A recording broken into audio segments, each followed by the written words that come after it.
Deputy Speaker.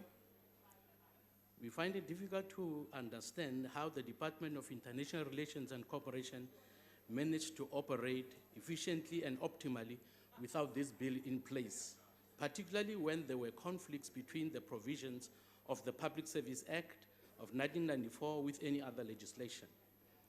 Section 2, subsection 2 of the bill states that where the Foreign Service Bill conflicts with the provisions of the Public Service Act of 1994 or any other legislation, and it is not possible to read the conflicting provisions as complementary to one another, this act we are passing today will prevail. This bill addresses the dilemma and uncertainty of where accountability lay in matters of misunderstanding, conflict, or discipline. Staff members from other national departments would prefer to account to the Minister or Director General of the department that accredited them, and not necessarily the Director General of International Relations and Cooperation.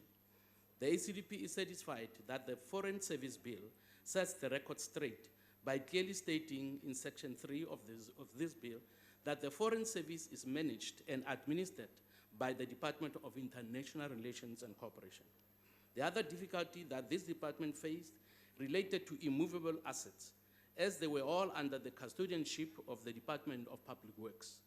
There are many empty buildings in countries such as Namibia that are dilapidated and unused and costing DICO a lot of money.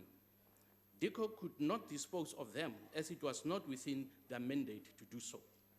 With the passing of this bill today, the Foreign Service Act, the Minister will now be able to acquire, lease, or dispose of immovable assets. The ACDP welcomes the passing of the Foreign Service Act, which we believe is long overdue. Thank you.